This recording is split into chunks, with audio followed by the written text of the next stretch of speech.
ಸ್ನೇಹಿತರೆ, media masters ನ್ಯೂಸ್ಗೆ ಸ್ವಾಗತ.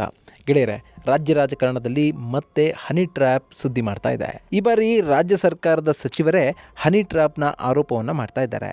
ಸಚಿವರೊಬ್ಬರ ಮೇಲೆ ಎರಡೆರಡು ಬಾರಿ ಹನಿ ಟ್ರ್ಯಾಪ್ ಪ್ರಯತ್ನ ನಡೆದಿದ್ದು, ಈ ಬಗ್ಗೆ ಗೃಹ ಸಚಿವರು ಹಾಗೂ ಮುಖ್ಯಮಂತ್ರಿಗಳ ಗಮನಕ್ಕೆ ತಂದಿರೋದಾಗಿ ಲೋಕೋಪಯೋಗಿ ಸಚಿವ ಸತೀಶ್ ಜಾರಕಿಹೊಳಿ ಹೇಳ್ತಾ ಇದ್ದಾರೆ. ಹಾಗಾದ್ರೆ ಈ ಹಿಂದೆ ಕೂಡ ಈ ರೀತಿಯ ಆರೋಪ ಪ್ರತ್ಯಾರೋಪಗಳು ರಾಜ್ಯ ರಾಜಕಾರಣದಲ್ಲಿ ಕೇಳಿ ಬಂದಿದ್ವು. ಕೇಂದ್ರ ಸಚಿವರು, ರಾಜ್ಯದ ಸಚಿವರು ಒಂದು ಪಕ್ಷದಿಂದ ಮತ್ತೊಂದು ಪಕ್ಷಕ್ಕೆ ಹಾರಿ ಸರ್ಕಾರವನ್ನೇ ಕೆಡವಿದ್ದ ರೆಬಲ್ಸ್ಗಳ ಬಗ್ಗೆ ಕೂಡ ಈ ರೀತಿಯಾದಂತಹ ಒಂದು ಆರೋಪ ಹಾಗೂ ಅವರನ್ನು ಹನಿ ಟ್ರ್ಯಾಪ್ಗೆ ಕೆಡವಲಾಗಿದೆ ಅನ್ನುವ ಮಾತುಗಳು ಕೂಡ ಕೇಳಿ ಬಂದಿದ್ವು. ಹಾಗಾದರೆ ದೇಶದಲ್ಲೇ ಮಾದರಿ ರಾಜಕಾರಣವನ್ನು ಮಾಡಿಕೊಂಡು ಬಂದಂತಹ ಕರ್ನಾಟಕದಲ್ಲಿ ಈ ಹನಿ ಟ್ರ್ಯಾಪ್ನ ಗುಸುಗುಸು ಶುರುವಾಗಿದ್ದಾದರೂ ಹೇಗೆ?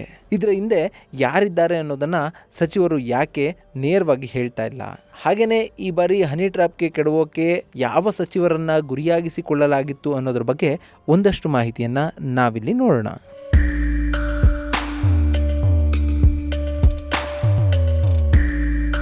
ಗೆಳೆಯರೇ, ರಾಜ್ಯ ಸರ್ಕಾರದ ಪ್ರಭಾವಿ ಸಚಿವರೊಬ್ಬರನ್ನ 2 ಬಾರಿ ಹನಿ ಟ್ರ್ಯಾಪ್ಗೆ ಸಿಗಿಸುವ ಪ್ರಯತ್ನಗಳು ನಡೆದಿವೆ ಅಂತ ಲೋಕೋಪಯೋಗಿ ಸಚಿವ ಸತೀಶ್ ಜಾರಕಿಹೊಳಿ ಮಾಹಿತಿಯನ್ನು ಹೊರಹಾಕಿದ್ದಾರೆ. ಇಲ್ಲಿ ಸಚಿವರೊಬ್ಬರನ್ನ ಹನಿ ಟ್ರ್ಯಾಪ್ಗೆ ತಳ್ಳಲಾಗಿದ್ದು, ಅದನ್ನ ಕೆಲವರು ಬಂಡವಾಳ ಮಾಡಿಕೊಂಡಿದ್ದಾರೆ ಅನ್ನೋ ಆರೋಪವನ್ನು ಮಾಡ್ತಾ ಇದ್ದಾರೆ. ಹಾಗೇನೆ ಈ ರೀತಿಯಾದ ನಡವಳಿಕೆಗಳಿಗೆ ಕಡಿವಾಣ ಹಾಕಲೇಬೇಕು, ಹೀಗಾಗಿ ಆ ಸಚಿವರಿಗೆ ನಾನು ದೂರು ಕೊಡೋದಕ್ಕೆ ತಿಳಿಸಿದ್ದೇನೆ ಅಂತ ಸತೀಶ್ ಜಾರಕಿಹೊಳಿ ಹೇಳಿದ್ದಾರೆ. ಇಲ್ಲಿ ಹನಿ ಟ್ರ್ಯಾಪ್ ಮಾಡೋದಕ್ಕೆ ಪ್ರಯತ್ನ ಮಾಡಿರೋದು ಯಾರು ಅನ್ನೋದ್ರ ಬಗ್ಗೆ ಸತೀಶ್ ಜಾರಕಿಹೊಳಿ ಸ್ಪಷ್ಟವಾಗಿ ಏನು ಹೇಳಿಲ್ಲ. ಆದರೆ ನಮ್ಮ ಪಕ್ಷದಲ್ಲಿ ಹಾಗೂ ಬೇರೆ ಪಕ್ಷದಲ್ಲಿ ಕೂಡ ನಾಯಕರು ಹನಿ ಟ್ರ್ಯಾಪ್ಗೆ ಸಿಲುಕಿದ್ದಾರೆ. ಇದು ಇಲ್ಲಿಗೆ ನಿಲ್ಲಬೇಕು, ಈ ರೀತಿಯಾದಂತಹ ನಡವಳಿಕೆಗಳು ಮುಂದುವರಿಬಾರದು ಅನ್ನೋ ಕಾರಣಕ್ಕೆ ಗೃಹ ಸಚಿವರು ಹಾಗೂ ಮುಖ್ಯಮಂತ್ರಿಗಳಿಗೆ ಈ ಬಗ್ಗೆ ಮಾಹಿತಿಯನ್ನು ಕೊಟ್ಟಿರೋದಾಗಿ ಸತೀಶ್ ಹೇಳಿದ್ದಾರೆ. ಕೆಲ ದಿನಗಳ ಹಿಂದೆ ದಲಿತ ಮುಖ್ಯಮಂತ್ರಿ ಅನ್ನುವ ದೊಡ್ಡ ದನಿಯನ್ನ ಎತ್ತಿದ್ದಂತಹ ಸಚಿವರ ಮೇಲೆ ಹನಿ ಟ್ರ್ಯಾಪ್ ಪ್ರಯತ್ನ ನಡೆದಿದೆ ಅನ್ನೋ ಗುಸುಗುಸು ಜೋರಾಗಿ ಕೇಳಿ ಬರ್ತಾ ಇತ್ತು. ಆದರೆ ಈ ಬಗ್ಗೆ ಆ ಸಚಿವರಾಗಲಿ ಅಥವಾ ಸಂಬಂಧಪಟ್ಟವರಾಗಲಿ ಯಾವುದೇ ಮಾಹಿತಿಯನ್ನು ಕೂಡ ಕೊಟ್ಟಿರಲಿಲ್ಲ. ಅದರ ಜೊತೆಗೆ ಯಾವುದೇ ರೀತಿಯಾದಂತಹ ದೂರು ಕೂಡ ದಾಖಲಾಗಿರಲಿಲ್ಲ. ಈ ಕಾರಣದಿಂದ ಹನಿ ಟ್ರ್ಯಾಪ್ ನಡೆದಿದೆಯಾ ಇಲ್ಲವಾ ಅನ್ನೋ ಗುಸುಗುಸು ಮತ್ತಷ್ಟು ಹೆಚ್ಚಾಗಿತ್ತು.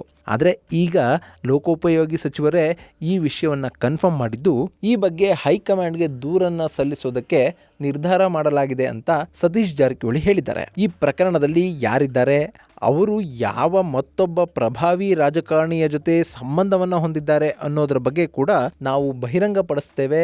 ಈ ವಿಷಯವನ್ನ ಆ ಸಚಿವರೇ ಪತ್ರಿಕಾಗೋಷ್ಠಿಯನ್ನು ನಡೆಸೋದ್ರ ಮೂಲಕ ತಮ್ಮೆಲ್ಲರಿಗೂ ಮಾಹಿತಿಯನ್ನ ಕೊಡಲಿದ್ದಾರೆ ಅನ್ನುವ ಮಾತನ್ನ ಹೇಳೋದ್ರ ಮೂಲಕ ತಮ್ಮ ವಿರೋಧಿಗಳಿಗೆ ಚೆಕ್ಮೇಟ್ ಇಡುವ ಪ್ರಯತ್ನವನ್ನ ಸತೀಶ್ ಜಾರಕಿಹೊಳಿ ಮಾಡ್ತಾ ಇರೋ ಹಾಗೆ ಕಾಣ್ತಾ ಇದೆ.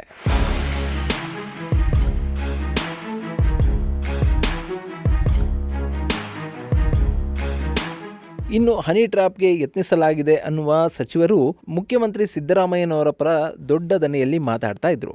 ಹಾಗೆಯೇ ರಾಜ್ಯಕ್ಕೆ ಈ ಬಾರಿ ದಲಿತ ಮುಖ್ಯಮಂತ್ರಿಯ ಅವಶ್ಯಕತೆ ಇದೆ ಅನ್ನೋ ಮಾತುಗಳನ್ನು ಕೂಡ ಆಡಿದರು. ಹಾಗೆಯೇ KPCC ಅಧ್ಯಕ್ಷರ ಬದಲಾವಣೆ ಆಗಬೇಕು, ಅವಕಾಶ ಸಿಕ್ಕಿದ್ರೆ ಸಚಿವ ಸ್ಥಾನಕ್ಕೆ ರಾಜೀನಾಮೆಯನ್ನು ಕೊಟ್ಟು KPCC ಅಧ್ಯಕ್ಷ ಸ್ಥಾನವನ್ನು ಕೂಡ ನಾನು ವಹಿಸಿಕೊಳ್ಳೋದಕ್ಕೆ ಸಿದ್ಧ ಅನ್ನುವ ಮಾತುಗಳನ್ನು ಕೂಡ ಆ ಸಚಿವರು ಆಡಿದರು. ಹೀಗಾಗಿ ಸರ್ಕಾರದಲ್ಲೇ ಇರುವ ಆ ಸಚಿವರ ವಿರೋಧಿಗಳು ಇವರ ಬಲವನ್ನು ಕುಗ್ಗಿಸೋದಕ್ಕೆ ಈ ಕೃತ್ಯವನ್ನು ಎಸಗ್ತಾ ಇದ್ದಾರೆ ಅನ್ನೋ ಮಾತುಗಳು ಕೇಳಿ ಬರ್ತಾ ಇವೆ. ಈ ಹಿಂದೆ ಇದೇ ಹನಿ ಟ್ರ್ಯಾಪ್ ವಿಚಾರವಾಗಿ ಸಚಿವರಾದ ಬೈರತಿ ಸುರೇಶ್, RB ತಿಮ್ಮಾಪುರ ಹಾಗೂ ವಿಧಾನ ಪರಿಷತ್ ಸದಸ್ಯ BK ಹರಿಪ್ರಸಾದ್ ಕೂಡ ಈ ರೀತಿಯ ರಾಜಕಾರಣ ನಡೀಬಾರದು ಅಂತ ಖಂಡಿಸಿ. ಸದ್ಯ ರಾಜ್ಯದಲ್ಲಿ ವಿಧಾನಸಭೆಯ ಅಧಿವೇಶನ ನಡೀತಾ ಇದ್ದು, ಅಧಿವೇಶನದ ನಂತರ ಈ ಹನಿ ಟ್ರ್ಯಾಪ್ ವಿಚಾರ ತೀವ್ರ ಸ್ವರೂಪವನ್ನು ಪಡೆಯಬಹುದು ಅಂತ ಹೇಳಲಾಗ್ತಾ ಇದೆ. ಅಲ್ಲದೆ ಯಾವ ಸಚಿವರನ್ನ ಹನಿ ಟ್ರ್ಯಾಪ್ಗೆ ಬೀಳಿಸೋದಕ್ಕೆ ಪ್ರಯತ್ನ ಮಾಡಲಾಯಿತು, ಇದರ ಹಿಂದೆ ಯಾರೆಲ್ಲ ಇದ್ದಾರೆ, ಯಾವ ಪ್ರಭಾವಿ ರಾಜಕಾರಣಿ ಈ ಹನಿ ಟ್ರ್ಯಾಪ್ನ ಹಿಂದಿದ್ದಾರೆ ಅನ್ನೋ ಎಲ್ಲ ಮಾಹಿತಿಗಳು ಕೂಡ ಬಹಿರಂಗಗೊಳ್ಳುವ ಸಾಧ್ಯತೆ ಇದೆ. ಒಂದು ವೇಳೆ ಹೈಕಮಾಂಡ್ ಅಂಗಳದಲ್ಲಿ ಈ ಸಮಸ್ಯೆ ಬಗೆಹರಿಯದೇ ಇದ್ದರೆ ಇದು ರಾಜ್ಯ ರಾಜಕಾರಣದಲ್ಲಿ ಹಾಗೂ ರಾಜ್ಯ ಸರ್ಕಾರದಲ್ಲಿ ಕೋಲಾಹಲವನ್ನೇ ಸೃಷ್ಟಿಸುವಂತಹ ಸಾಧ್ಯತೆ ಇದೆ. ಇನ್ನು ಈ ಬಗ್ಗೆ ಪ್ರತಿಕ್ರಿಯಿಸಿರುವ ವಿರೋಧ ಪಕ್ಷದ ನಾಯಕರು ಸರ್ಕಾರದ ಕೆಲವರು ಹನಿ ಟ್ರ್ಯಾಪ್ನ ಫ್ಯಾಕ್ಟರಿಯನ್ನೇ ಇಟ್ಕೊಂಡಿದ್ದಾರೆ ಅಂತ ಛೇಡಿಸ್ತಾ ಇದ್ದಾರೆ.